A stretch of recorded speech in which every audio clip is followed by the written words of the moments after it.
Hello everyone. सभी को नमस्कार है, सभी को वेलकम है। आज हम लेजर फिजिक्स को स्टार्ट करने वाले हैं, जिसमें आज हम बेसिक इंट्रोडक्शन लेक्चर में आज हम समझेंगे कि एक लेजर क्या होता है, लेजर की इंपॉर्टेंस क्या है, इसकी एप्लीकेशन क्या है, लेजर होता क्या है, इसका फिजिकली हमारे रियल वर्ल्ड में कैसे हमारे लिए हेल्पफुल है। जैसे हमारे आज के टाइम पे सर्जरी वगैरह, हम मेडिकल सर्जरी वगैरह, आई सर्जरी वगैरह कराने जाते हैं, वहां पे लेजर का यूज होता है। जो हमारे पास डीलिंग वगैरह या फिर कटिंग जो एकदम शार्प होती है, हम वो लेजर की मदद से ही कर पाते हैं। जो रडार वगैरह सिस्टम वगैरह में हम जो एकदम किसी सिस्टम को खत्म करना है, तो हम लेजर की मदद से ही हम एकदम purely high coherent beam use करोगे, तब जाके एग्जैक्टली सही निशाना कर पाते।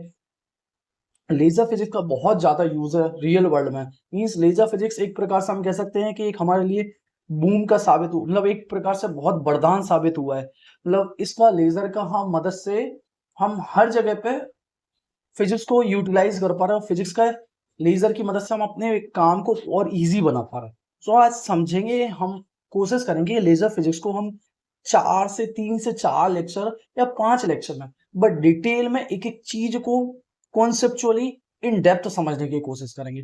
मेरा मेन मोटिव होगा कि एक एक चीज को समझे। लेजर क्या होता है, ऑर्डिनरी लाइट और लेजर लाइट में क्या डिफरेंस है, राइट, और इसकी क्या प्रॉपर्टीज होती हैं, इसका क्या वर्किंग प्रिंसिपल होता है, हमारे पास कितने टाइप की लेजर होती हैं, ruby laser, helium neon laser, semiconductor laser, CO2 laser.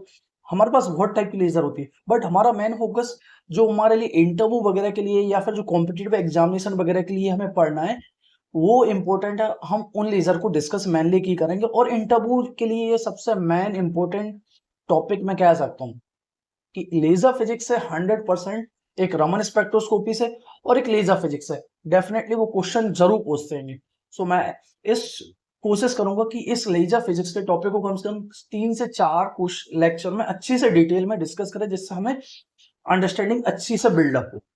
हम स्टार्ट करते हैं अपने आज का बेसिक इंट्रोडक्शन लेजर, जिसमें आज हम इंट्रोडक्शन देखेंगे, जिसमें हमारा आज देखेंगे कि लेजर फिजिक्स होता क्या है, इसकी एप्लीकेशन क्या है, और इसका वर्किंग प्रिंसिपल क्या है, और ये ऑर्डिनरी लाइट से क्या डिफरेंट है, इसकी प्रॉपर्टीज जो इसको अलग बनाती है ऑर्डिनरी लाइट से, इसको इसकी क्या प्रॉपर्टीज है जो इसको अलग बनाती है।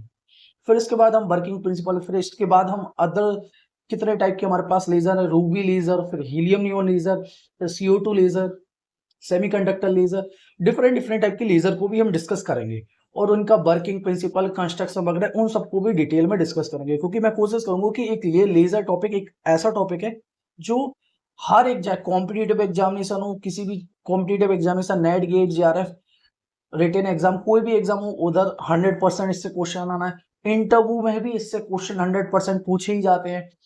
चाहे आप सेमेस्टर कॉलेज या कॉलेज के सेमेस्टर एग्जाम दे रहे हो, वहां भी इससे क्वेश्चन पूछे जाना है।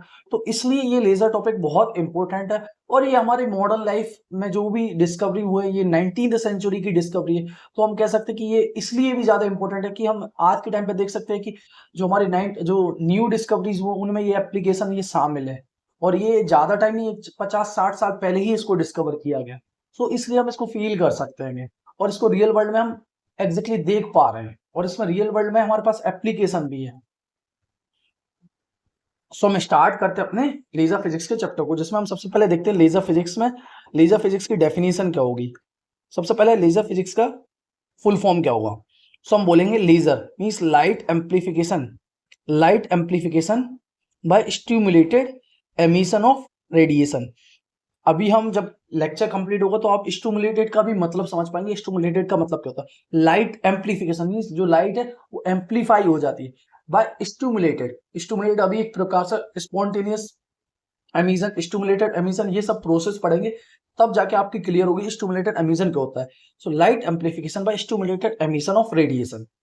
अगर हम समझे कि light definition of laser, laser light amplification by stimulated emission of radiation is a device that produces a highly intense, monochromatic, coherent and directional beam of light by the process of stimulated emission. Laser एक device है जो कि produce करता highly intense monochromatic. Highly intense mean जिसकी intensity बहुत ज्यादा होती है, मोनोक्रोमेटिक मीन्स सिंगल वेवलेंथ की light, coherent means same phase की, और डायरेक्शनल बीम मीन्स एक ही डायरेक्शन में जाए, directional beam of light by process of stimulated emission. और अगर हम इसका फिजिकली और अच्छे से समझें तो laser light is produce when atoms और molecules in a medium are excited to higher energy states. Means जब हमारे जो एटम्स के और मॉलिक्यूल्स है वो ग्राउंड स्टेट से हायर एनर्जी स्टेट्स में चले जाते हैं और तब वहां से रिटर्न होके आते हैं, then return to a lower energy states mainly by दो प्रोसेस बाय स्टिमुलेटेड एमिशन। जब वो एक्साइटेड स्टेट से ग्राउंड स्टेट में रिटर्न होके आते हैं बाय स्टिमुलेटेड एमिशन, तब जाके हमें लेजर लाइट मिलती है। The emitted photons are in phase. जो एमिटेड फोटोन होगा वो क्या होना चाहिए, एक तो फेज में होना चाहिए, सेम फ्रीक्वेंसी का होना चाहिए और सेम डायरेक्शन होना चाहिए, leading to coherent and intense light. इससे क्या होगा, हमें कोहेरेंट और इंटेंस लाइट मिलेगी ना। अगर हम इसकी बात करें तो ऑप्टिकल रेजोनेटर हम इसका यूज करते हैं, अभी हम समझेंगे इसको डिटेल में, जिसमें हम दो मिरर को जब प्रोवाइड करते हैं मल्टीपल रिफ्लेक्शन प्रोवाइड करते हैं, उससे लाइट क्या हो जाती है, एम्पलीफाई हो जाती है। जो हम अभी बोले ना, पहले हम ये ग्राउंड स्टेट है फिर ये एक्साइटेड स्टेट है। हम जब पार्टिकल को पंप करते हैं मीन्स बाहर से एनर्जी प्रोवाइड करते हैं तो ग्राउंड स्टेट से पार्टिकल एक्साइटेड स्टेट में चले जाते हैं। अब जब एक्साइटेड स्टेट से ग्राउंड स्टेट में दो तरीके से आते हैं, स्पॉन्टेनियस एमिशन और दूसरा स्टिमुलेटेड एमिशन। तो स्टिमुलेटेड एमिशन से अगर पार्टिकल हमारे पास आएंगे तो वो क्या होगा, उनको वो कोहेरेंट होंगे और हाईली इंटेंस होंगे, तो अब हमें लेजर लाइट मिलेगी, और स्टिमुलेटेड एमिशन से हमें ऑर्डिनरी लाइट ही मिलेगी।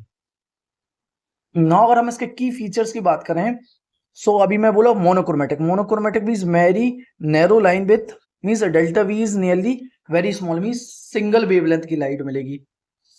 Directionality means highly directional beam, very small divergence means कोई डाइवर्जेंस नहीं होगा, एक ही डायरेक्शन में जाएंगी। High intensity means very high power density means large photon number means बहुत लार्ज नंबर ऑफ फोटोन्स होते हैं। Coherence means high temporal and spatial coherence. Fixed phase relation means fixed phase relation होता है, इसको हम अभी डिटेल में समझेंगे। टेम्परल कोहेरेंस क्या होता है, स्पेशियल कोहेरेंस क्या होता है। सो सबसे पहले हम समझते हैं मोनोक्रोमेसिटी क्या होता है। लेजर एमिट करता है लाइट को सिंगल वेवलेंथ को for very narrow range means delta B is nearly 10⁻⁻6 10⁻⁻12 means result high spectral purity. Directionality means laser light is highly collimated होती है। Divergence angle is very small, for visible light angle will be 10⁻⁵ radian. High intensity means high power density means 10⁻⁶ से 10⁻12 watt per metre square. Large number of photons in the same phase, तो इसमें बहुत large number of photons emit होते हैं same phase में। Results इससे हमें क्या मिलता है, ब्राइट एंड शार्प भी मिलती है। कोहेरेंस की बात करें, हम बोल सकते हैं fixed phase relation between waves. So हमारे पास फिक्स्ड फेस रिलेशन आता है between waves, temporal coherence and spatial coherence.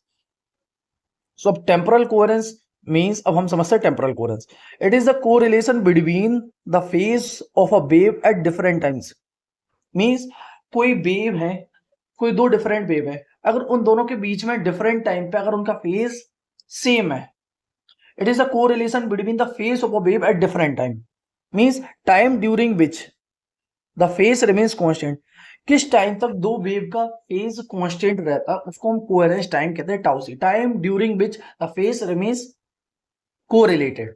Coherence length क्या कहते हैं, the distance light travels during the coherence time. The distance, जब लाइट जो डिस्टेंस ट्रेवल करती है ड्यूरिंग कोहेरेंस टाइम उसको हम कोहेरेंस लेंथ कहते हैं। अब spatial temporal coherence and then after that spatial coherence क्या होता है, it is the correlation between the phase at different points in space at the same time. So it is the correlation. ये correlation है between a phase at different points in space at the same time. A laser has a high spatial coherence, meaning the wavefront is nearly plane. Means wavefront इसमें क्या होता है, nearly plane होता है। So अब हम बोलें की characteristics. A laser is characterized by monochromicity, directionality, high intensity, coherence which arise from stimulated emission and population inversion. So हम बोल सकते हैं laser coherent light and bright future. अब इसको हम डिटेल में थोड़ा अच्छे से समझने की कोशिश करते हैं इंट्रोडक्शन में लेजर को। सो लेजर बेसिकली हम क्या कहते हैं, laser stands for light amplification by stimulated emission of radiation. So laser is a device that produces an intense, highly directional, highly monochromatic and highly coherent beam of electromagnetic radiation through the process of stimulated emission. So laser एक device है जो कि produce करती है intense, highly directional, highly monochromatic and highly coherent beam of electromagnetic radiation through the process of stimulated emission. So हम बोल सकते हैं laser means stimulated emission plus optical amplification. So stimulated emission होता है प्लस ऑप्टिकल एम्प्लीफिकेशन होता है। So laser is a source of electromagnetic radiation. So laser एक source है इलेक्ट्रोमैग्नेटिक रेडिएशन का जो कि बेस्ड है स्टिमुलेटेड एमिशन पर। अब हमें लेजर की जरूरत क्यों पड़ रही है? सो ये अच्छा क्वेश्चन है कि व्हाई इज लेजर रिक्वायर्ड। सो हमें पता है ऑर्डिनरी लाइट सोर्स, जैसे कि हमें पता है ऑर्डिनरी लाइट सोर्स जैसे हमारे पास बल्ब हो जाएगा, लैंप हो जाएगा, जो कि प्रोड्यूस करते हैं मेनली थ्रू स्पॉन्टेनियस एमिशन। जो हमारे पास ऑर्डिनरी लाइट आती है वो जनरली प्रोड्यूस होती है किसके कारण? स्पॉन्टेनियस एमिशन से, and there radiation is generally incoherent होती हैं। Broad in wavelength means wavelength भी डाइवर्ज कर जाती है, हाईली डाइवर्जेंट होती है, लेस डायरेक्शनल मींस डायरेक्शनल भी नहीं होती, एक दूसरे तीसरे चार कई डायरेक्शन में मूव करती रहती है। For many scientific and technology application means scientific और टेक्नोलॉजी एप्लीकेशन के लिए हमें रिक्वायर्ड अ सोर्स जो कि हाई इंटेंसिटी हो, जिसकी हाईली डायरेक्शनलिटी हो, हाई कोहेरेंस हो एंड नैरो स्पेक्ट्रल विड्थ हो। देयरफॉर लेजर आर रिक्वायर्ड, इसलिए हमें लेजर की जरूरत है ना। अगर हम इसको और अच्छे से फिजिकल सिग्निफिकेंस की बात करें लेजर की, तो हम बोल सकते हैं the physical basis of laser operation is the interaction of electromagnetic radiation with matter. So the physical basis of laser operation is the interaction of electromagnetic radiation with matter. Means अगर हम इसकी बात करें physical basis of laser operation is the interaction of electromagnetic radiation with matter. और हमारे पास three fundamental process की बात करें, the three fundamental processes are, एक तो हमारे पास है एब्जॉर्प्शन। लेजर के ऑपरेशन, लेजर में क्या होता है, the physical basis of laser operation is the interaction of electromagnetic radiation with the matter. Means जो इलेक्ट्रोमैग्नेटिक रेडिएशन है वो इंटरेक्ट करती है मैटर के साथ। सो उसके बाद हमारे पास तीन प्रोसेस होती हैं, एक तो एब्जॉर्प्शन होता है, फिर उसके बाद एक स्पॉन्टेनियस एमिशन होता है, और एक हमारे पास स्टिमुलेटेड एमिशन होता है। सो एक तो एब्जॉर्प्शन होता है, फिर एक स्पॉन्टेनियस एमिशन होता है और एक स्टिमुलेटेड एमिशन होता है। सो among these stimulated emission is responsible for laser application. So among these stimulated, हमारे पास एब्जॉर्प्शन, स्पॉन्टेनियस एमिशन और स्टिमुलेटेड एमिशन में से इनमें से हमारे पास स्टिमुलेटेड एमिशन ही रिस्पॉन्सिबल है लेजर एम्प्लीफिकेशन के लिए, जिसको हम समझेंगे डिटेल में। बेसिक एटॉमिक एनर्जी लेवल्स, जैसे हम सपोज करें हमारे पास दो एनर्जी लेवल्स हैं, एक ये लेवल हो गया और एक ये लेवल हो गया। ग्राउंड स्टेट की एनर्जी E1 मान लिया, एक्साइटेड स्टेट की E2 मान लिया। कंसीडर टू एनर्जी लेवल्स जिसमें E1 और E2 की एनर्जी ज्यादा E1 के कंपेरिजन।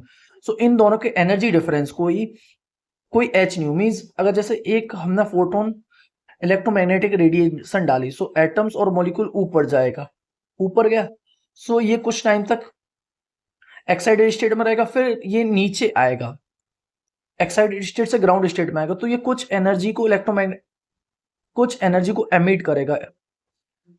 अब वो स्पॉन्टेनियस एमिशन है या स्टिमुलेटेड एमिशन है, वो डिपेंड करता है सिचुएशन पे और हमारी कंडीशन पे। सो इन दोनों के एनर्जी डिफरेंस को means E2 minus E1 is equal to H nu, और nu is equal to E2 minus E1 upon H, जिसमें H हमारे पास क्या है, प्लैंक कांस्टेंट है। H हमारे पास क्या है, प्लैंक कांस्टेंट है। अब हम देखते हैं हमारे पास डिफरेंट टाइप की प्रोसेस है। एक तो सबसे पहले होता है एब्जॉर्प्शन में क्या होता है, मैं इसमें एक डायग्राम ड्रॉ करता हूँ, डायग्राम के थ्रू अच्छे से समझ आएगा।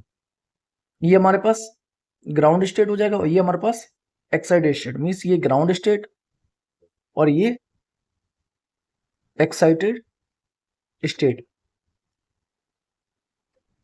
ये ग्राउंड स्टेट हुआ और ये हमारे पास एक्साइटेड स्टेट हुआ। When an atom in the lower energy state even absorbs a photon of energy, mean जब हमारे पास ये एटम्स ग्राउंड स्टेट में बहुत सारे हैं, जब ये इलेक्ट्रोमैग्नेटिक रेडिएशन एब्जॉर्ब करते हैं, जब when an atom in the lower energy state E1 absorbs a photon of energy, then energy is equal to h nu, means E2 minus E1। तो इससे होगा क्या, it moves to the excited state E2, means ये move कर जाएंगे excited state में E2 में।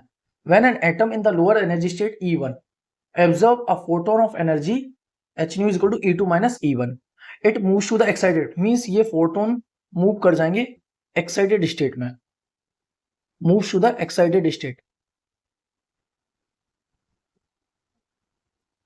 So when an atom in the lower energy state E1 absorbs a photon of energy h nu, जो कि एब्जॉर्ब करता है एनर्जी h nu को, जो कि बराबर होती है एनर्जी डिफरेंस के, तो क्या हुआ कि फोटोन,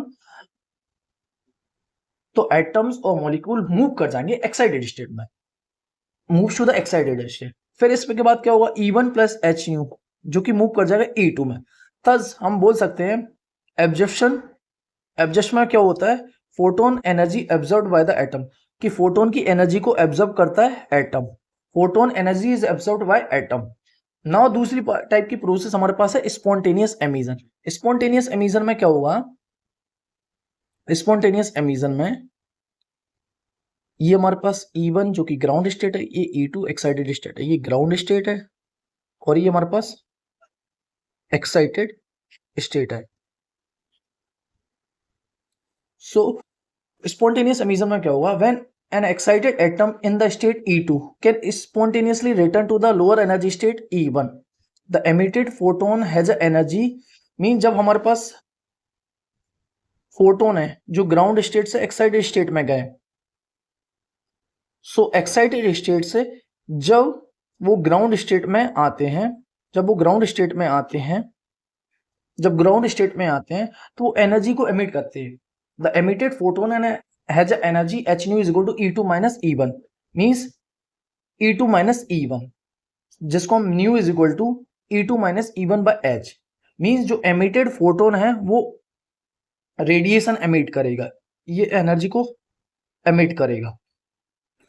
जब कोई एक्साइटेड एटम एक्साइटेड स्टेट से लोअर एनर्जी स्टेट में आएगा तो वो फोटोन एमिट करेगा, एमिटेड फोटोन, फोटोन को एमिट करेगा, और जिसकी एनर्जी हुई h nu is equal to E2 minus E1, जिसको nu is equal to E2 minus E1 upon h कह सकते हैं। सो हम बोल सकते हैं emitted photon have a random, जो एमिटेड फोटोन होगा उसका क्या होगा, ये क्योंकि स्पॉन्टेनियस प्रोसेस से हो रहा है, सो स्पॉन्टेनियस प्रोसेस में हमें पता है emitted photon have a random phase, direction, random phase, एक तो रैंडम फेज होगा, रैंडम डायरेक्शन होगा और रैंडम पोलराइजेशन होगा। Therefore ordinary spontaneous emission is generally incoherent. जो जनरली हमारे पास जो लाइट होती है, जो बल्ब वगैरह से निकलती है, वो सब इन स्पॉन्टेनियस प्रोसेस के थ्रू ही आती है, इसलिए वो जनरली इनकोहेरेंट होती है, इसलिए वो जनरली इनकोहेरेंट होती है, क्योंकि उनका डायरेक्शन रैंडम होता है, फेज भी रैंडम होता है, डायरेक्शन भी और पोलराइजेशन भी रैंडम होता है, क्योंकि वो स्पॉन्टेनियस प्रोसेस से आती है। अब तीसरी टाइप की प्रोसेस है हमारे पास, जो कि हमारे पास stimulated emission. Stimulated emission, stimulated emission, ये हमारे पास E1 है और ये हमारे पास E2 है, ये ग्राउंड स्टेट है और ये एक्साइटेड स्टेट है। अब जनरली क्या होगा, जैसे हमारे पास ये एटम्स ग्राउंड स्टेट में है, हमने एनर्जी दी तो ये एक्साइटेड स्टेट में चले गए। अब यहां एटम ऑलरेडी पहले से ही एक्साइटेड स्टेट में है। Suppose an atom is already in the excited state E2, suppose करते हैं कि एटम ऑलरेडी एक्साइटेड स्टेट में है E2 में, and incoming photon having energy. अब क्या करेंगे, हम फोटोन को इंसिडेंट कराएंगे, एंड इनकमिंग फोटोन जिनकी एनर्जी है h nu is equal to energy difference, जो इंसिडेंट फोटोन की एनर्जी है वो इक्वल है किसके, difference between two energy level के। So stimulates the atom to return to E1, means ये फोटोन जाके क्या करेंगे, ये टकराएंगे एक्साइटेड स्टेट के एटम से। So stimulates the atom to return, सो इससे क्या होगा कि ये कोशिश करेंगे कि ये एटम ग्राउंड स्टेट में आए, एंड इनकमिंग फोटोन जिसकी एनर्जी है h nu equal to E2 minus E1, और क्या करेंगे, stimulates the atom to return to E1। So ये कहेंगे कि आप नीचे जाओ, ग्राउंड स्टेट, एक्साइटेड स्टेट से ग्राउंड स्टेट में जाओ, ग्राउंड स्टेट में जाओ। A second photon is emitted, उससे क्या होगा, a second photon is emitted, therefore the emitted photon has the same phase। Means कहने का मतलब है कि सपोज एक्साइटेड स्टेट में एटम ऑलरेडी प्रेजेंट है, अब उसमें हम क्या करते हैं, एनर्जी को इंसिडेंट कराते हैं। सो वो फोटोन क्या करेगा, एक तो सबसे पहले जो ऑलरेडी एटम्स एक्साइटेड स्टेट में है वो उससे कहेगा कि, वो कहेगा कि तुम ग्राउंड स्टेट में जाओ, और साथ में वो भी नीचे आएगा। तो हमारे पास इससे दो फोटोन एमिट हो रहे होंगे, second photon is emitted. So suppose an atom is already in the excited state and incoming photon having energy, जो कि एनर्जी जो बराबर होगी एनर्जी डिफरेंस के, वो क्या करेगा, स्टिमुलेट करेगा atom to return to its ground state. So इससे क्या होगा, सेकेंड फोटोन इज एमिटेड, इससे सेकेंड फोटोन भी एमिट होगा। Therefore E2 plus H nu is equal to क्या होगा, E1 plus 2h nu, E1 plus 2h nu. Means हमने एक फोटोन दिया और हमारे पास एमिशन दो फोटोन का हुआ। ऐसे दो फोटोन क्या करेंगे, वो कहेंगे कि अदर दो एटम को स्टिमुलेट करेंगे to return to ground state. So उससे चार फोटोन निकलेंगे, वो चार फोटोन फिर से कोशिश करेंगे कि हमारे स्टिमुलेट कराएंगे चार फोटोन को ग्राउंड स्टेट में आने के लिए। तो वो चार फोटोन कराएंगे तो उससे 8 फोटोन निकलेंगे। तो ऐसे ये प्रोसेस कंटिन्यूसली चलता जाता है, और इससे हमारे लिए हाई स्टिमुलेटेड एमिशन मिलता है, जो कि हमें लेजर लाइट इस तरीके से मिल जाती है। So emitted photon has the same frequency. So इसमें जो एमिटेड फोटोन आएगी उसकी फ्रीक्वेंसी सेम आएगी, वो सेम फेज में होंगे और डायरेक्शनल होंगे और पोलराइज होंगे। और क्या होंगे, पोलराइज होंगे। जैसा हमने देखा था स्पॉन्टेनियस एमिशन में, ना तो उनका फेस सेम था, ना ही डायरेक्शनल थे, और ना ही पोलराइज थे। यहाँ स्टिमुलेटेड एमिशन में उनकी फ्रीक्वेंसी सेम होगी, सेम फेस में होंगे, सेम डायरेक्शन में होंगे और पोलराइज होंगे as the stimulated photon, as the stimulating photon. And हम बोल सकते हैं कि stimulated emission is equal to coherent radiation. अगर हमें स्टिमुलेटेड एमिशन हो रहा है मींस उसमें हमें कोहेरेंट रेडिएशन मिल रही है। नाउ अगर हम बेसिक लेजर प्रोसेस की बात करें, बेसिक लेजर प्रोसेस में, सो हम बोल सकते हैं एसेंशियल सीक्वेंसेस। सबसे पहले हम पंपिंग करेंगे, पंपिंग से हमें पॉपुलेशन इन्वर्जन होगा। मींस पंपिंग करने से एक्साइटेड स्टेट में ज्यादा एटम हो जाएंगे as compare to ground state में। फिर उसके बाद हम स्टिमुलेटेड एमिशन कराएंगे, स्टिमुलेटेड एमिशन कराने से हमें ऑप्टिकल एम्प्लीफिकेशन मिलेगा और इससे लेजर आउटपुट हमें आएगा। ये हमारा बेसिक प्रोसेस होगा जिसको हम डिटेल में समझेंगे। एक पॉपुलेशन इन्वर्जन क्या होता है जिसको और समझते हैं। हमें पता है population inversion for ordinary thermal equilibrium में, हमें पता है ordinary thermal equilibrium means room temperature पे जनरली में पता है ग्राउंड स्टेट में नंबर ऑफ एटम्स और मॉलिक्यूल ज्यादा होते हैं इसके कंपैरिजन में एक्साइटेड स्टेट के कंपैरिजन में। बट हमें लेजर एक्शन को परफॉर्म करने के लिए हमें कंडीशन है कि एक्साइटेड स्टेट के एटम ज्यादा होना चाहिए किसके कंपैरिजन में, ग्राउंड स्टेट के कंपैरिजन में, तभी हमें लेजर लाइट मिलेगी। For a laser action the population of the upper laser level must be exceed that of the lower energy level, lower laser level. Means हमें लेजर एक्शन परफॉर्म करने के लिए हमारे एक्साइटेड स्टेट लेवल के atoms ज्यादा होना चाहिए lower energy level के कंपैरिजन में, तभी हमें लेजर लाइट मिलेगी। Means N2 will be greater than N1। This condition is called, इसी को हम क्या कहते हैं, पॉपुलेशन इन्वर्जन कहते हैं। इसी को हम पॉपुलेशन इन्वर्जन कहते हैं। अब इसको हम समझेंगे कि किस किस टाइप से हम पॉपुलेशन इन्वर्जन को अचीव कर सकते हैं। डिफरेंट प्रोसेस है जिनको हम आगे के लेक्चर में डिस्कस करेंगे। सो population inversion is an essential for net stimulated emission. So population inversion एक एसेंशियल है, इसेंशियल है नेट स्टिमुलेटेड एमिशन कराने के लिए। अब इसके बाद हमारे लिए एक आइंस्टीन कोएफिशिएंट वगैरह और होते हैं, इनको और समझते हैं। Einstein coefficient, there are three process are described by Einstein coefficient. Three process को हम डिस्क्राइब करते हैं बाय आइंस्टीन कोएफिशिएंट। B12 जो कि हमारा एब्जॉर्प्शन कोएफिशिएंट होता है, A21 स्पॉन्टेनियस एमिशन होता है, B21 स्टिमुलेटेड एमिशन होता है। सो हम बोल सकते हैं corresponding transition rates, corresponding transition rate को हम डिफाइन करते हैं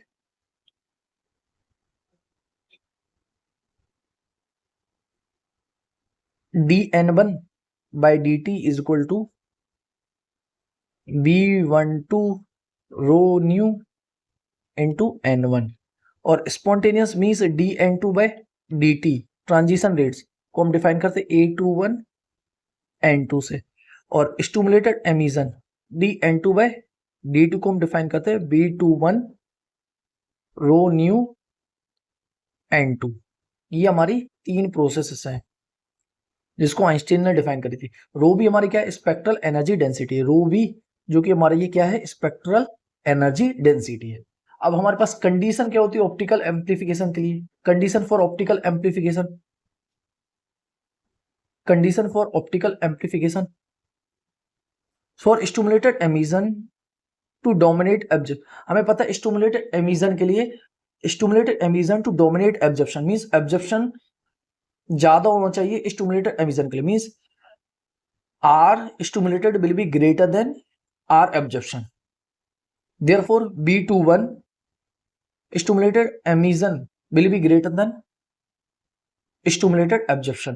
मीन्स हम बोल सकते हैं कि जो हमारा ट्रांजिशन रेट स्टिमुलेटेड एमिशन का ज्यादा होना चाहिए किसके कंपैरिजन में, स्टिमुलेटेड एब्जॉर्प्शन के कंपैरिजन में ट्रांजिशन रेट। सो इसको हमें पता है V21 rho nu n2 will be greater than V12 rho nu n1 for non degenerate energy levels, non degenerate energy levels हमें पता है V12 is equal to V21 होता है, हेंस हम इससे बोल सकते हैं V12 is equal to V21 and rho nu cancel हो जाएगा और V12 is equal to V21 होता है। मींस इससे ये हमें कंडीशन पता चल रहा है कि अगर हमें एम्प्लीफिकेशन चाहिए, ऑप्टिकल एम्प्लीफिकेशन मींस हमें लेजर लाइट चाहिए, तो लेजर लाइट के लिए पॉपुलेशन इन्वर्जन मस्ट रिक्वायर्ड है, मींस एक्साइटेड स्टेट में एटम्स ज्यादा होना चाहिए ग्राउंड स्टेट के कंपैरिजन में, तभी हमें ऑप्टिकल एम्प्लीफिकेशन मिलेगा। अब हम देखते हैं basic components of laser. Basic components of laser में हमारे पास क्या क्या है। सो एक तो हमारे लिए एक्टिव मीडियम चाहिए। अब practical laser required 3 essential components. एक तो एक्टिव एम्पलीफाइंग मीडियम चाहिए, प्रोवाइड्स द एटम्स आयंस और molecule responsible for laser ion. Means active और एम्पलीफाइंग मीडियम ये प्रोवाइड करेगा एटम्स आयन और मॉलिक्यूल को लेजर एक्शन परफॉर्म कराने के लिए। दूसरा चाहिए pumping source. So pumping source क्या करता है, सप्लाई करता है एनर्जी को to establish population inversion. Pumping source क्या करता है, एनर्जी सप्लाई करता है टू स्टेब्लिश पॉपुलेशन इन्वर्जन। तीसरा हमारे पास क्या है, ऑप्टिकल रेजोनेटर। ऑप्टिकल रेजोनेटर क्या करता है, प्रोवाइड करता है optical feedback and amplification. Optical resonator क्या करता है, प्रोवाइड्स करता है ऑप्टिकल फीडबैक एंड एम्प्लीफिकेशन। सो हम बोल सकते हैं लेजर हमारे पास क्या है, एक्टिव मीडियम है प्लस पंप है प्लस ऑप्टिकल कैविटी है। नाउ अगर हम ऑप्टिकल रेजोनेटर की बात करें, सो ऑप्टिकल रेजोनेटर में हम बोल सकते हैं a simple optical cavity consist of 2 mirrors. देखो simple cavity, optical cavity consist of 2 mirror. एक तो ये हाईली रिफ्लेक्टिंग मिरर है और एक पार्शियल मिरर है। एक वन हाईली रिफ्लेक्टिंग मिरर है और एक वन पार्शियली रिफ्लेक्टिंग मिरर है। So partially reflecting mirror provides laser output. So partially reflecting mirror क्या करता है, लेजर आउटपुट प्रोवाइड करता है, लेजर आउटपुट प्रोवाइड करता है। सो ऑप्टिकल कैविटी में क्या होगा, फीडबैक मिलेगा, फीडबैक मिलेगा सो उस समय एम्प्लीफिकेशन मिलेगा। सो ऑप्टिकल कैविटी हमें क्या देगी, फीडबैक देगी और प्लस एम्प्लीफिकेशन देगी। ये हमारे पास पंपिंग, यहां से हम पंपिंग दे रहे हैं, ये एक्टिव मीडियम है और इसके बाद हमारे पास ऑप्टिकल रेजोनेटर है। सो ऑप्टिकल प्रोवाइड्स करता है ऑप्टिकल फीडबैक प्लस एम्प्लीफिकेशन। सो ऑप्टिकल कैविटी प्रोवाइड करती फीडबैक प्लस एम्प्लीफिकेशन, तो फिर यहां से हमें लेजर आउटपुट मिल जाता है, यहाँ लेजर आउटपुट। सो एक बार देखते हैं, ये हमारे पास हाईली रिफ्लेक्टिंग मिरर है, ये पार्शियली मिरर है। हमने लेजर सोर्स को, हमने एटम्स और आयंस मॉलिक्यूल को एक्टिव मीडियम में रखा है, यहाँ से हम पंप कर रहे हैं जहां से एनर्जी प्रोवाइड कर रहा है, जिससे एटम्स और मॉलिक्यूल कंटिन्यूसली टकरा रहे इन मिरर के बीच और जिससे उनकी इंटेंसिटी कंटिन्यूसली इंक्रीज करती जा रही। जैसे जैसे इंटेंसिटी इंक्रीज करती जाएगी ये यहाँ से निकलते जाएंगे और यहाँ में लेजर आउटपुट मिल जाएगा। नाउ इसकी इंपॉर्टेंट प्रॉपर्टीज की बात करें, important properties of laser light, जिसमें हमारे पास सबसे पहली property highly monochromatic. Highly monochromatic means laser radiation has a very narrow spectral width, means very narrow spectral width, means laser के कंपैरिजन में ऑर्डिनरी सोर्स की स्पेक्ट्रल विड्थ बहुत ज्यादा होती है, therefore laser light is highly monochromatic. इसलिए हमारे पास लेजर लाइट हाईली मोनोक्रोमेटिक होती है।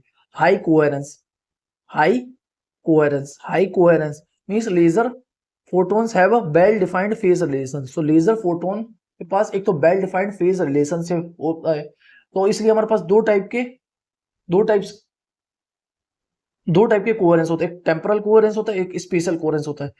टेम्पोरल कोहेरेंस वो होता है जिसमें point two point phase change नहीं होता है, और टेम्पोरल कोहेरेंस क्या होता है, टेम्पोरल कोहेरेंस वो होता है जो टाइम के साथ फेज सेम रहे, टू वेव्स के बीच टाइम के साथ अगर फेज सेम रहता है उसको हम टेम्पोरल कोहेरेंस कहते हैं। और स्पेशल कोहेरेंस मींस स्पेस में, मींस पोजीशन के साथ अगर स्पेशल पोजीशन के साथ अगर तुम्हारा फेज चेंज नहीं होता उसको हम स्पेशल कोहेरेंस कहते हैं। हम बोल सकते हैं laser can produce interference over large distance. So laser produce कर सकता है इंटरफेरेंस को over large distance. Third property हमारी हाईली डायरेक्शनल है। ये हाईली डायरेक्शनल है means laser beams have a very small angular divergence. So laser beam का very small angular divergence होता है for a difficult limited Gaussian beam. So theta is equal to lambda upon pi omega naught. Omega naught इसमें क्या है, beam based है। Third है इसकी high intensity होती है, यही सबसे इंपॉर्टेंट की प्रॉपर्टी, हाई इंटेंसिटी इसकी बहुत हाई होती है, इसलिए ये बहुत यूजफुल है। Because laser energy can be concentrated into a narrow beam. हमें पता है कि लेजर की एनर्जी है कॉन्सेंट्रेटेड रहती है वेरी नैरो बीम में, और इसका स्मॉल एरिया होता है। Extremely high power density can be obtained. So intensity is power per unit area, intensity is power per unit area, जिसमें P क्या होता है, पावर होता है, A इसका क्रॉस सेक्शनल एरिया होता है। नाउ अगर हम फाइनल फॉर्मूला समरी बोले लेजर प्रॉपर्टीज की, तो समरी ऑफ लेजर प्रॉपर्टीज में हम बोल सकते हैं, एक तो monochromatic means very narrow range of frequency, coherence means well defined phase relationship, directional means very small angular divergence, high intensity laser powerful concentrated in a very small area, polarisation laser output में possesses well defined polarisation, now long coherence length means interference can be observed over a considerable distance, means interference pattern को हम देख सकते हैं बहुत लंबे time तक, means बहुत दूर तक। अब लेजर लाइट और ऑर्डिनरी लाइट में क्या डिफरेंस होता है, जो कि मैं बोला था स्टार्टिंग में, इसको हम समझते हैं, इससे हमें एक आइडिया लगेगा कि ऑर्डिनरी लाइट और लेजर लाइट में क्या मेन की डिफरेंस है। सो ऑर्डिनरी लाइट कोहेरेंस होती है, नहीं कोहेरेंस, पहली प्रॉपर्टी कोहेरेंस, तो लेजर लाइट हाईली कोहेरेंस होती है, हम पढ़ चुके हैं। ऑर्डिनरी लाइट लो होती है, मोनोक्रोमेटिक लेजर लाइट हाई होती है, ऑर्डिनरी लाइट लो होती है। डायरेक्शनलिटी लेजर लाइट की हाई डायरेक्शनल होती है, ऑर्डिनरी लाइट लो होती है। इंटेंसिटी लेजर लाइट की वेरी हाई होती है, ऑर्डिनरी लाइट की कंपैरेटिवली लो होती है। डाइवर्जेंस वेरी स्मॉल होता है, लेजर लाइट का इसका बहुत लार्ज होता है। फेस रिलेशन को रिलेटेड मीन्स सेम फेज में रहती हैं, और इसका फेस रैंडम होता है। ना अगर हम इसके मेजर एप्लीकेशन की बात करें, मेजर एप्लीकेशन ऑफ लेजर, जिसमें हमारे पास एक तो ऑप्टिकल फाइबर कम्युनिकेशन आ जाएंगी, laser surgery, eye surgery, holography, interferometry, spectroscopy, material processing and cutting, welding और ड्रिलिंग में इसका यूज करते हैं। लेजर प्रिंटर्स में हम इसका यूज कर रहे होते हैं, लेजर कूलिंग में हम इसका यूज कर रहे होते हैं, एटॉमिक एंड मॉलिक्यूलर फिजिक्स में इसका यूज करेंगे, न्यूक्लियर एंड पार्टिकल फिजिक्स में, डिफेंस एंड स्ट्रेटेजिक एप्लीकेशंस वगैरह में। नॉ इंपोर्टेंट मैथमेटिकल रिलेशन की बात करें, so photon energy is equal to H nu, frequency wavelength relation C is equal to frequency into wavelength, energy difference E2 minus E1 is equal to H nu, laser intensity is equal to power per unit area, population inversion में क्या होगा, N2 will be greater than N1, stimulated emission में V21 rho nu N2, spontaneous emission rate में A21 N2, absorption rate में V12 rho nu N1। Basic classification of lasers में हम बात कर रहे हैं, सो बेसिक क्लासिफिकेशन ऑफ लेजर में हम जिसमें हम पढ़ने वाले हैं डिटेल लेक्चर में, आखिरी की जब हम पढ़ेंगे ना कि टाइप्स ऑफ लेजर में, सॉलिड स्टेट लेजर में हमें पता है, सॉलिड स्टेट लेजर में हमारे पास रूबी लेजर आता है, एंडियम लेजर आता है, गैस लेजर में हमारे पास हीलियम नियोन एंड CO2 आएगा, लिक्विड और ड्राई लेजर में हमारे पास रोडिनियम 6G आएगा, सेमीकंडक्टर लेजर में हमारे पास डायोड लेजर आएगा, एक्सिमल लेजर में हमारे पास KRF एंड ARF आएगा, फाइबर लेजर में हमारे पास इरिडियम डॉप्ड फाइबर लेजर आएगा। ये हमारे पास डिफरेंट टाइप के लेजर, बट हम मेनली फोकस करेंगे solid state laser, gas laser and semiconductor laser, इनको ही हमें डिस्कस करना है। नाउ इंपोर्टेंट इंटरव्यू के पॉइंट्स जो कि हमें पूछे जा सकते हैं। What does laser stand, laser का डेफिनेशन क्या होगा, what is physical principle behind laser action, what is stimulated emission, what is population inversion, what is why is population inversion required, what are the three main process of light matter interaction, difference between spontaneous and stimulated emission, what are the essential components of laser, what is the function of optical cavity, why does laser light have a high coherence, why is laser light is highly directional, what is meant by monochromicity, what is the difference between laser light and ordinary light, what are the Einstein A and B coefficient, why is pumping is required, what is an active medium, why is one mirror partially transmitting, why is optical amplification, give example of solid state laser and semiconductor laser, solid state laser ruby laser है, semiconductor में हमारे पास diode laser, mention important application of laser. ये interview के question एक बार आप देख लें, ये क्वेश्चन पूछे जा सकते हैं और ये सब बेसिक क्वेश्चन है जिसको हम अभी लेक्चर में डिस्कस करते हुए आए हैं। नाउ 1 मिनट रिवीजन में हम बात करें तो लेजर का definition, light amplification by stimulated emission of radiation, pump, population inversion, stimulated emission और amplification हो। फोर मेजर प्रॉपर्टीज, मोनोक्रोमेटिक है, कोहेरेंट है, डायरेक्शनल है और हाई इंटेंस है। मोनोक्रोमेटिक है, कोहेरेंट है, डायरेक्शनल है और हाई इंटेंस है। और लेजर एक्शन के लिए कंडीशन है कि एक्साइटेड स्टेट में एटम्स और मॉलिक्यूल ज्यादा होना चाहिए ग्राउंड स्टेट के कंपैरिजन में, इसको हम पॉपुलेशन इन्वर्जन कहते हैं। और the most important physical process जिसके कारण लेजर एक्शन होता है, stimulated emission. So laser stimulated emission plus population inversion plus optical feedback. Now इसके इंटरव्यू के क्वेश्चन और हम डिस्कस करते हैं। So इंटरव्यू के क्वेश्चन और नाउ हम इंटरव्यू के क्वेश्चन और प्रैक्टिस कर लेते हैं लेजर क्वेश्चन से, जो कि हमने ऑलरेडी अच्छे से बेसिक लेक्चर कवर कर लिया। और इस बेसिक लेक्चर से इंटरव्यू के लिए किस किस टाइप के क्वेश्चन बन सकते हैं उनको और डिस्कस कर लेते हैं। सबसे पहला question, what is laser, what is laser.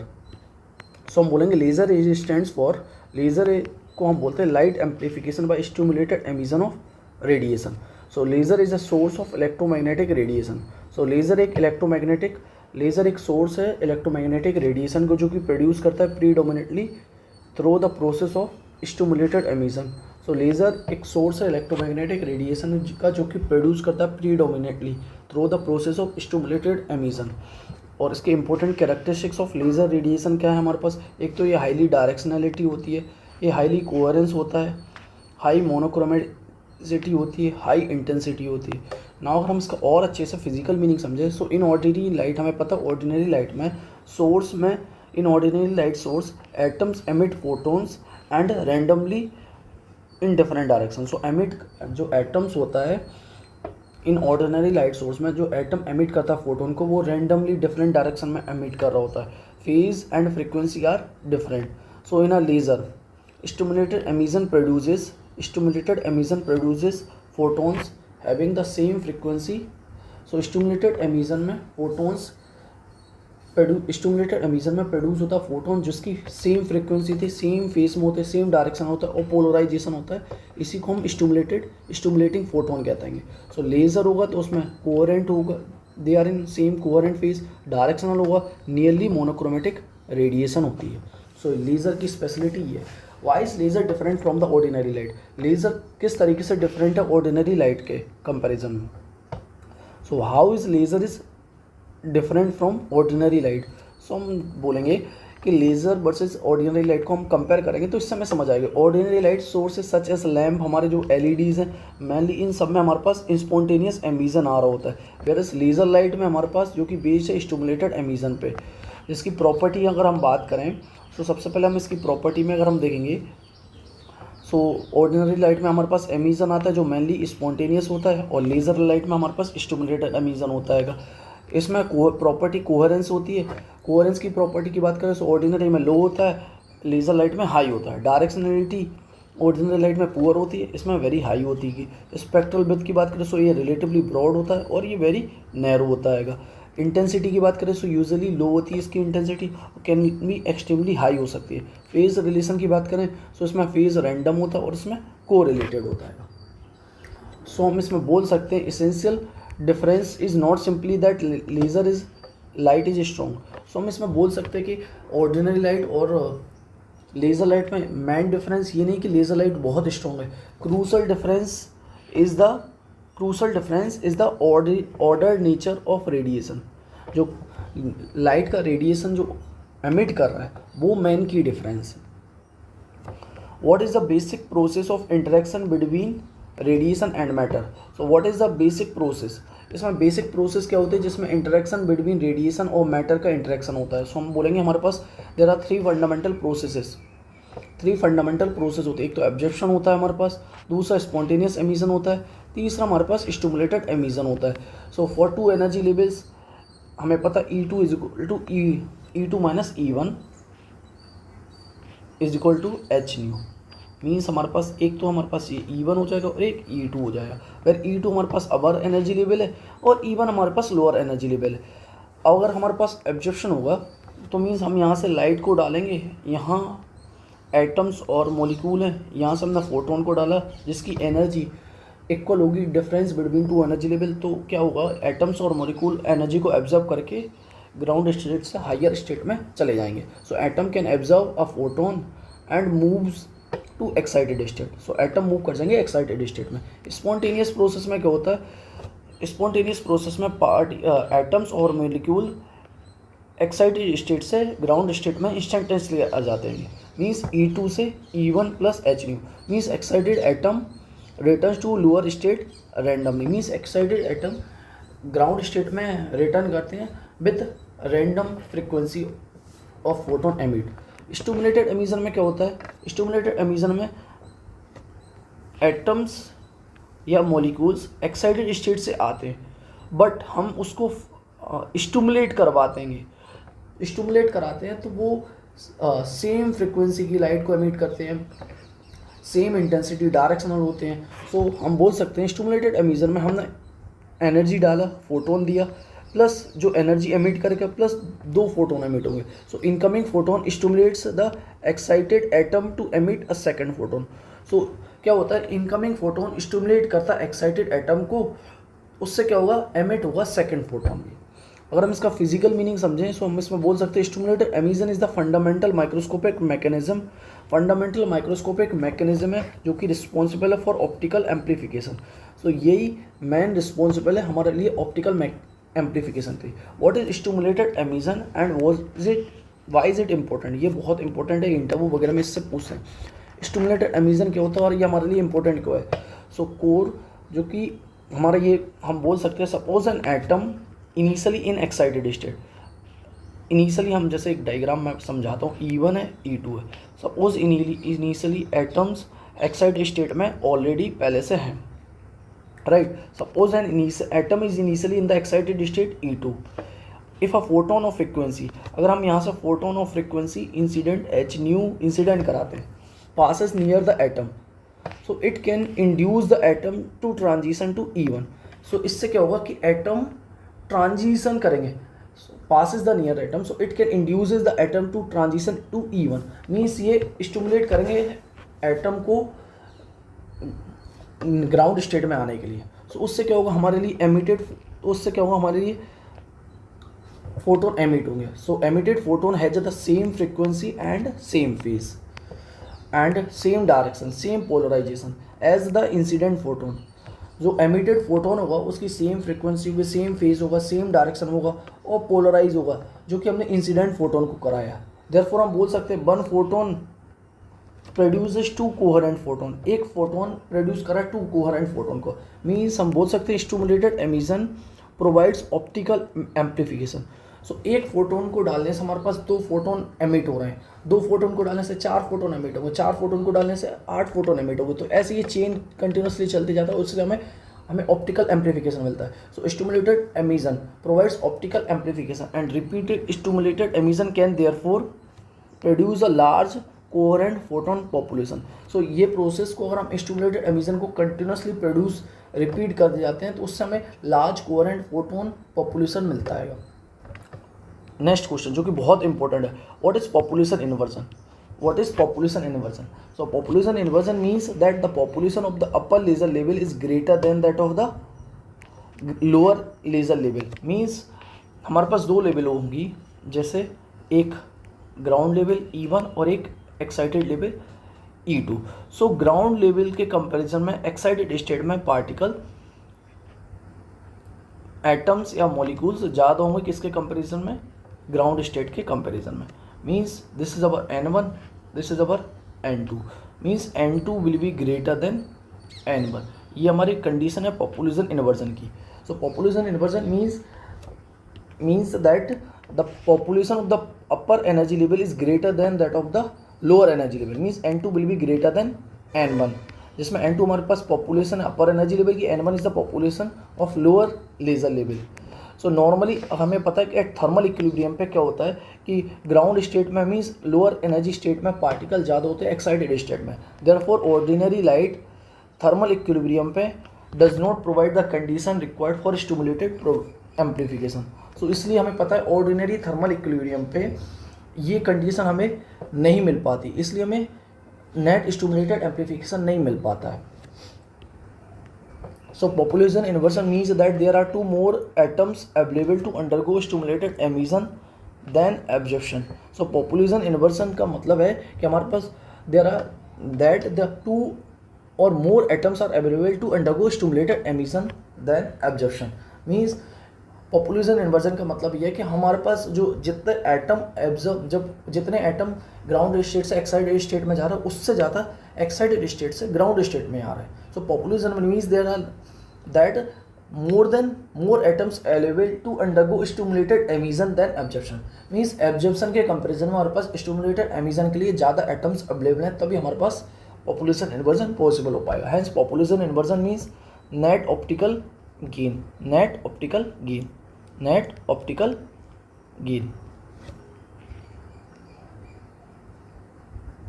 Now हमारे पास अगला question, what is pumping and why is required. Pumping क्या होती है, हमें इसकी क्यों जरूरत पड़ी। सो हम बोलेंगे pumping is the process of supplying external energy to the active medium. Pumping is the process of supplying external energy to the active medium to produce population inversion. So pumping एक process है जिसमें हम supply करते हैं external energy को to active medium, जिससे हमें population inversion मिलता है। कॉमन पंपिंग मैकेनिज्म इंक्लूड्स हमारे लिए क्या क्या है, ऑप्टिकल पंपिंग है, इलेक्ट्रिकल डिस्चार्ज है, ऑप्टिकल पंपिंग है एंड इलेक्ट्रिक डिस्चार्ज है, करंट इंजेक्शन है, केमिकल पंपिंग है, इलेक्ट्रॉन बीम पंपिंग है। फॉर एग्जांपल हम बात करें in optical pumped laser, energy of pump is equal to H nu P. Means इसमें हम बोल सकते हैं may excite atom to higher energy states. तो इसमें एटम्स एक्साइट हो जाते हैं हायर एनर्जी स्टेट को। फिजिकल मीनिंग की बात करें, so pumping drives the laser medium. Pump क्या करता है, पंप एक प्रकार से ड्राइव करता है लेजर मीडियम को away from the thermal equilibrium. Pump drives the laser medium away from thermal equilibrium and create the population distribution necessary for amplification. So pump एक प्रकार से हमें हेल्प कर रहा है पॉपुलेशन इन्वर्जन अचीव कराने के लिए। So pump drives the laser medium away from thermal equilibrium and creates the population distribution necessary for amplification. So pumping हमें एक प्रकार से हेल्प कर रहा है कि ग्राउंड स्टेट से एक्साइटेड स्टेट में पार्टिकल इकट्ठे हो जाएं, जिससे जो थर्मल इक्विलिब्रियम की कंडीशन है उसको छोड़ के जो हम बाहर से एक्सटर्नली प्रोवाइड कर रहे हैं, जिससे पॉपुलेशन इन्वर्जन की कंडीशन अचीव हो, जिससे हम लेजर स्टिमुलेटेड प्रोसेस को करा सके, जिससे हमें पॉपुलेशन इन्वर्जन हमें लेजर लाइट मिल सके। सो पंपिंग एक प्रकार से हम कह सकते हैं पॉपुलेशन इन्वर्जन करा रहा है, जिससे हमें स्टिमुलेटेड एमिशन मिलता है। What is metastable state. Metastable state क्या होती है, ये बहुत इंपॉर्टेंट क्वेश्चन है। जो भी ये क्वेश्चन डिस्कस करे ये बहुत important question. So metastable state is an excited state having usually long life time compared with ordinary excited state. So हम बोल सकते हैं मेटास्टेबल स्टेट क्या होती है। Metastable state is an excited state, excited state है जिसमें यूजुअली लॉन्ग लाइफ टाइम होती है compare to ordinary excited state. Typically इसकी बात करें so life time of metastable state is greater than ordinary state के कंपेरिजन में, because atoms remains in, because यहाँ पे क्या होता है atoms remains in the metastable state for a longer time. इसमें atoms because atoms remains in the metastable state for a longer time, means इसमें atoms metastable state में ज़्यादा time तक रुकते हैं as compare to ordinary state में। Larger population can accumulate there, इसी कारण हम लार्जर पॉपुलेशन को एक्यूमुलेट कर पाते हैं। अगर हम इसका और अच्छे से फिजिकल मीनिंग समझें तो हम बोल सकते हैं matter stable state act as a temporary and storage reservoir. So matter stable state act कर रहा है किसके तरह, act as a temporary and storage reservoir for excited atoms. So matter stable state act as a temporary and storage reservoir for excited atoms. This makes population inversion much easier to achieve. इससे हम population inversion को easily much easier to achieve. इससे हम population inversion को easily achieve कर सकते हैं। So long life time होगा, so हम easily हम population inversion accumulate कर पाएंगे। population accumulate कर पाएंगे means excited state में हम atoms को ज़्यादा देर तक इकट्ठे कर पाएंगे तो इससे पॉपुलेशन इन्वर्जन कराना ईजी हो जाएगा। What is the role of Einstein coefficient in laser physics, बहुत इंपॉर्टेंट क्वेश्चन है ये। जितने भी क्वेश्चन हम डिस्कस कर रहे हैं हर एक इंटरव्यू वगैरह में ये सब क्वेश्चन पूछे जा चुके हैं और ये पूछते हैं, जनरली यही क्वेश्चन पूछते हैं। What is the role of Einstein coefficient in laser physics. So Einstein introduce 3 coefficient, एक तो B12 इंट्रोड्यूस करा जिसको हम एब्जॉर्प्शन कोएफिशिएंट कहते हैं, और A21 जिसको हम स्टिमुलेटेड स्पॉन्टेनियस एमिशन कहते हैं, एंड B21 इसको हम बोलते हैं स्टिमुलेटेड एमिशन।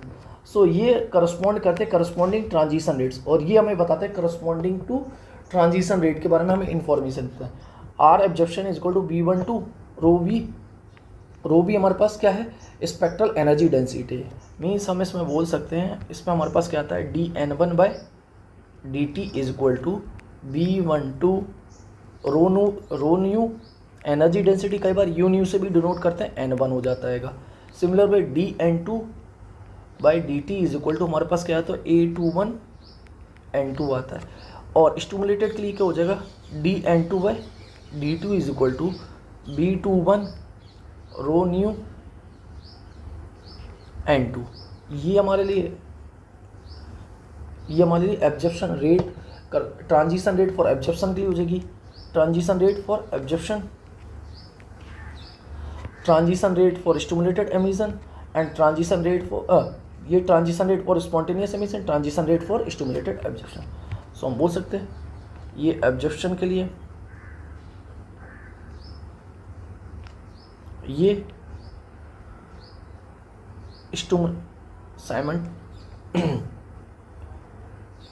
ये हमारे लिए स्टिमुलेटेड के लिए, और ये स्पॉन्टेनियस के लिए, एंड जिसमें हम पता है रो भी हमारे क्या एनर्जी स्पेक्ट्रल एनर्जी डेंसिटी है। For non degenerate 2 energy level system में हमें पता है B12 is equal to B21। Means हम बोल सकते हैं हमारे जो हमारे एब्जॉर्प्शन कोएफिशिएंट है और स्टिमुलेटेड एमिशन कोएफिशिएंट है वो सेम हो जाते हैं। सो आइंस्टीन रिलेशन इनमें हमारे पास क्या आता है A21/B21 is equal to 8πh/c³। Einstein coefficient quantify the probabilities of time 3 fundamental radiation matter interaction process. So Einstein coefficient क्या करता है, क्वांटिफाई करता है हमारे probabilities of the 3 fundamental radiation matter interaction process को। सो आइंस्टीन कोएफिशिएंट क्वांटिफाई करता है probability को by 3 fundamental radiation matter interaction process है। व्हाट इज ऑप्टिकल रेजोनेटर और लेजर कैविटी। ऑप्टिकल रेजोनेटर क्या होता है और लेजर कैविटी क्या होता है। सो हम बोलेंगे an optical resonator consist of mirror surrounding the active medium. So optical resonator में हमारे पास यहाँ 2 मिरर्स होते हैं, यहाँ एक हमारे पास, इसको मैं अच्छी सा डायग्राम,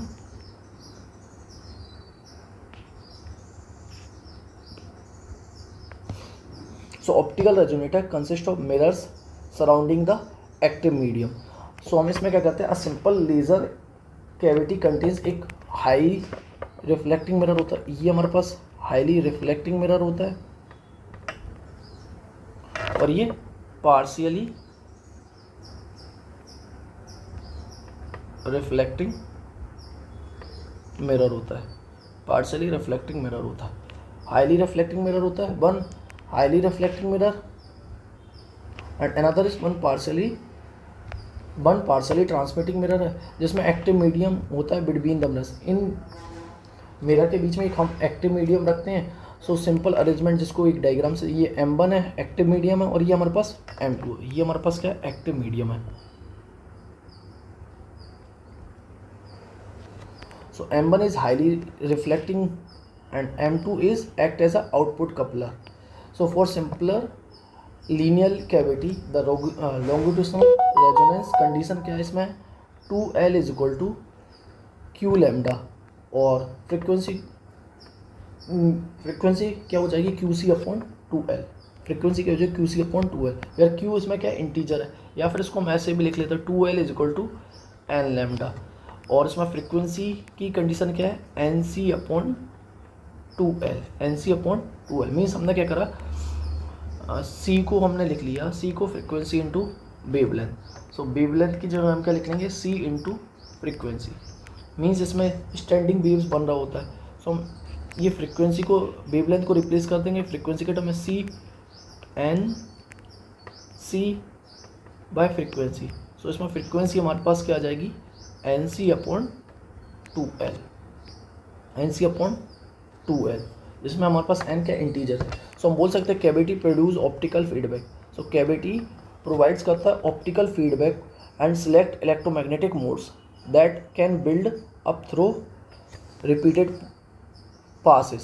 सो कैविटी प्रोवाइड्स करता है एक ऑप्टिकल फीडबैक को और सिलेक्ट करता है इलेक्ट्रोमैग्नेटिक मोड्स को, जो कि बिल्ड होता है थ्रू रिपीटेड प्रोसेस से।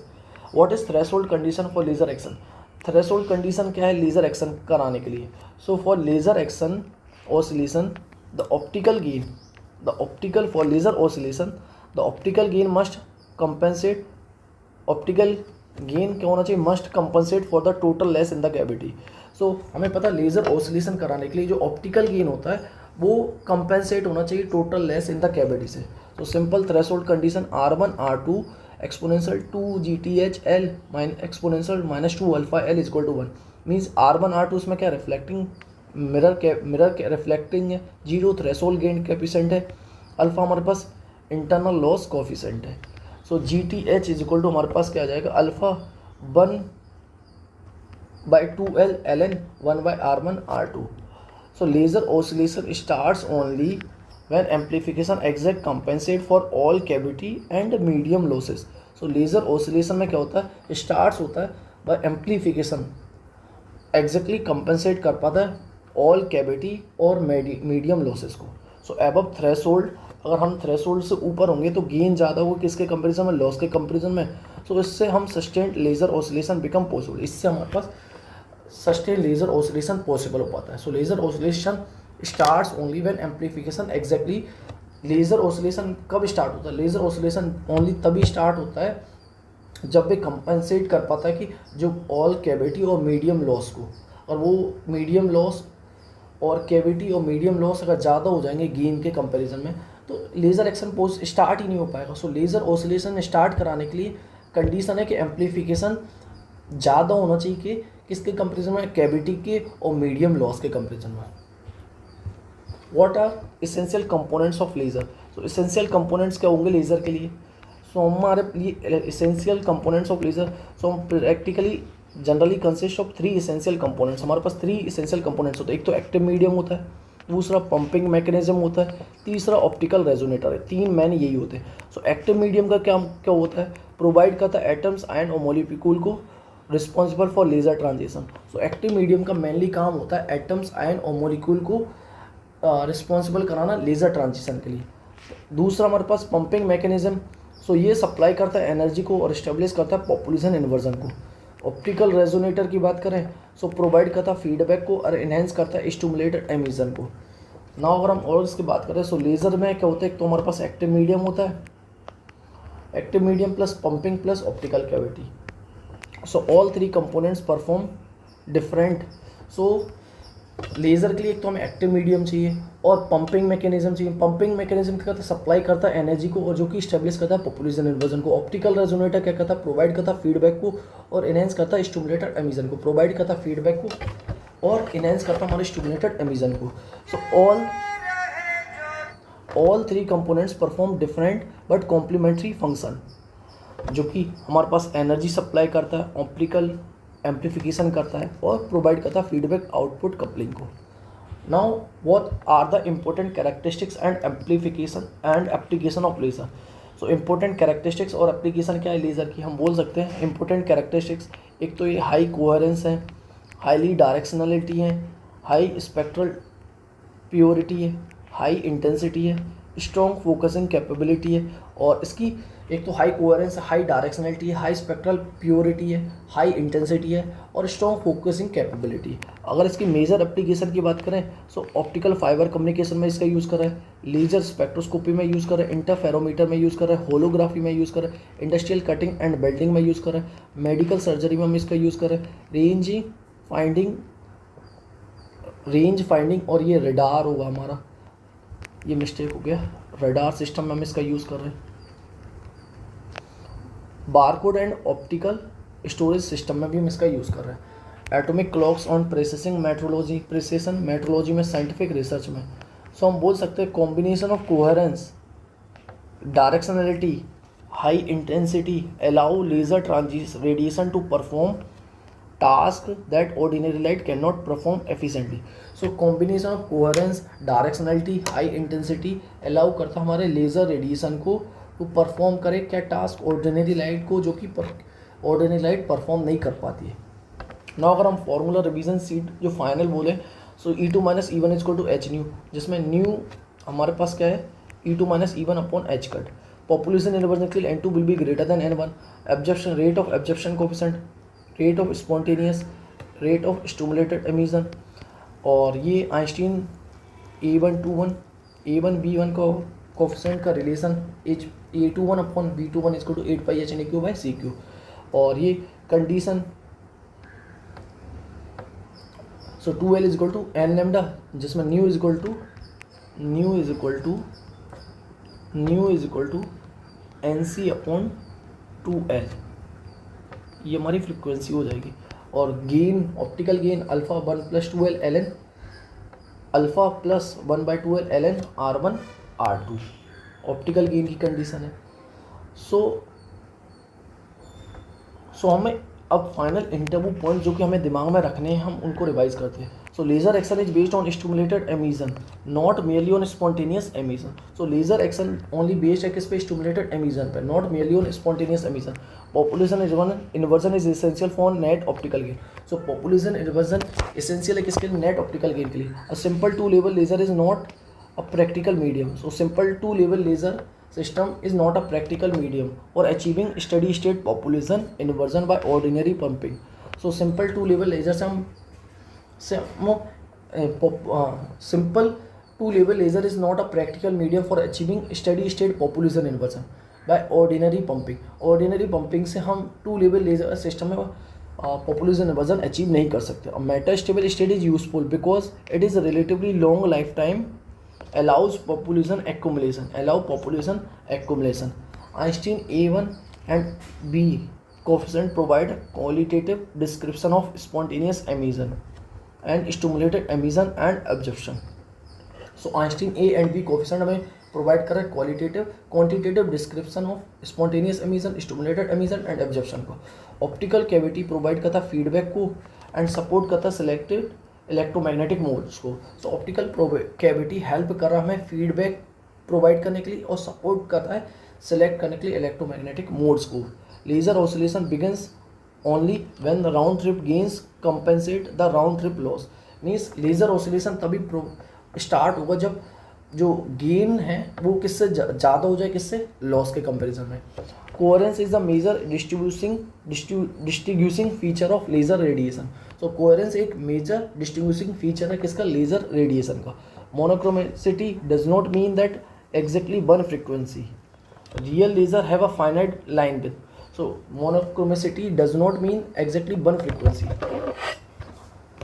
Real laser has only finite line width होती है। Laser is not simply high intensity lamp, its essential feature arise from stimulated emission, population inversion and optical feedback। Pump करते हैं laser output मिलता है। So हम बोलेंगे pumping करेंगे सो हमारे लिए पॉपुलेशन इन्वर्जन मिलेगा, पॉपुलेशन इन्वर्जन मिलेगा सो हमें स्टिमुलेटेड एमिशन मिलेगा, स्टिमुलेटेड एमिशन मिलेगा तो ऑप्टिकल गेन होगा, ऑप्टिकल गेन होगा तो हमें लेज़र आउटपुट मिलेगा। ये पूरी हमारी प्रोसेस है।